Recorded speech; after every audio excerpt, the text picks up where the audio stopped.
Apakah Omnibus Law akan meningkatkan daya saing? Apakah Omnibus Law akan meningkatkan produktivitas? Akankah Omnibus Law meningkatkan kesejahteraan karyawan? Kita bicarakan hal yang hangat saat ini yang biasanya selalu saya hindari membahasnya secara langsung. Karena Omnibus Law sudah kita bahas sejak 6 bulan yang lalu dan posisi kita jelas. Namun menghangatnya keadaan saat ini kita perlu bahas lebih lanjut. Banyak yang mengatakan bosman pengusaha maka akan diuntungkan dengan undang-undang ini disetujui DPR? Maka jawabannya iya. Namun sebelum lompat ke sana ada 3 kacamata yang harus dilihat dengan lebih seksama. Omnibus Law ini bisa dilihat dari sisi buruh pekerja atau blue collar tenaga kerja kerah biru, dari kacamata pengusaha, dan yang terakhir dilihat dari kacamata pemerintahan. Kita melihat dari kacamata pemerintahan dulu dan bernegara terlebih dahulu. Dalam beberapa bulan terakhir saya sering mengatakan, Pak Jokowi, Anda adalah presiden yang paling beruntung sedunia saat ini. Bahkan kali ini pun saya tambahkan, sejak Pak Harto, Anda adalah presiden yang paling kuat kekuatan politiknya.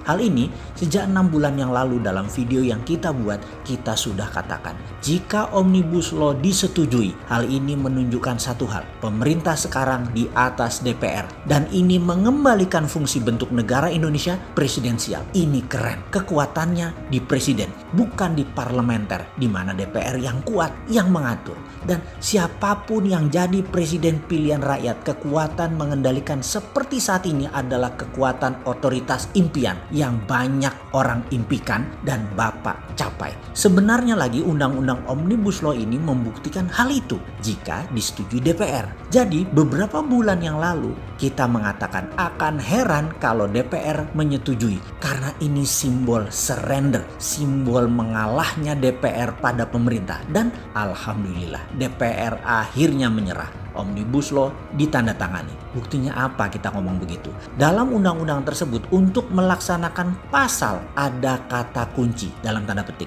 Diperlukan pengaturan lebih lanjut melalui peraturan pemerintah. Mantap sekali kalimat ini. Selamat buat pemerintah. Jadi kesimpulan sejauh ini adalah masa pemerintahan yang strong secara politik. Lalu pertanyaannya, apakah dengan senjata kaliber besar tersebut Undang-Undang Cipta Kerja bisa mengangkat produktivitas dan daya saing ekonomi Indonesia? Ini yang seru. Ini yang harus kita bicarakan lebih lanjut lagi, lebih dalam lagi. Bagi saya, jangan perdebatkan 1000 pasal lebih yang diubah demi meningkatkan daya saing tersebut. Jangan juga mendebatkan ayat per ayat, pasal per pasal. Sudah diteken bos, semua sudah diteken. Wes salah, jangan melihat ke belakang. Sahabat buruh, saya hendak berbicara dengan Anda. Sederhananya begini, kalau Undang-Undang Cipta Kerja atau Omnibus Law tidak bisa meningkatkan kesejahteraan kita para buruh jelata, apa yang akan kita lakukan kepada pemerintah dan pengusaha pimpinan usaha kita? Kalau saya bisa mengatakan pengusaha yang tidak bisa meningkatkan keuntungan usaha dengan hadirnya Omnibus Law dan tidak bisa membagikannya ke karyawan, layak dimiskinkan dan dipermalukan di muka umum. Bener deh. Juga bagi para UKM, dalam Omnibus Law jenis usaha yang rendah risiko tidak perlu izin, hanya mendaftar. Ini gila namanya, ini terobosan. Ayo berwirausaha sekarang, ayo kenceng-kencengan. Yang tinggi resiko karena bisa mencelakakan seperti obat-obatan, bisa merusak seperti pabrik senjata, risiko tinggi seperti dunia penerbangan, rumah sakit, ya wajar harus berizin. Kalau untuk buat pupuk penyubur tanaman itu resiko rendah, dulu dilarang-larang.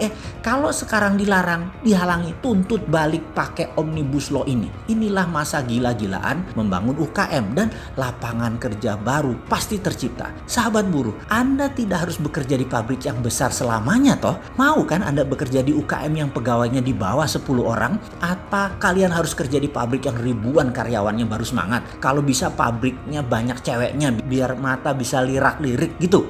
Sahabat buruh, bisnis ke depan akan semakin mengecil ukurannya, semakin digital namun global. Bahkan di tahun 2030, prediksi ekonomi dunia setelah COVID ini terjadi bahwa 90% perusahaan dunia adalah UKM yang go global dengan karyawan di bawah 50 orang dalam perusahaan tersebut. Jadi, perusahaan dengan ribuan karyawan bahkan puluhan ribu karyawan akan semakin berkurang. Ini realitas sahabat buruh. Percaya saya, kita satu suara. Nah, sekarang kepada pemerintah, dengan kekuatan Anda yang kuat, jangan stop di sini. Jangan misalnya kemarin membangun infrastruktur statis lalu kosong yang memakai untuk komersial dan produksi serta industrinya jarang. Sayang kalau infrastruktur dibangun hanya untuk kendaraan pribadi. Nilai tambahnya nggak ada, bahkan pemborosan. Omnibus Law juga sama. Kalau itu semua ternyata banyak dipakai perusahaan asing mengeduk tanah air Indonesia, ya kalian keterlaluan. Kalau itu mematikan atau mengusir asing-asing dari tanah air dan perusahaan Indonesia jadi kompetitif, itu baru benar. Asing di Indonesia itu kalau perlu hanya mitra, minoritas, serta hanya pembeli produk jadi.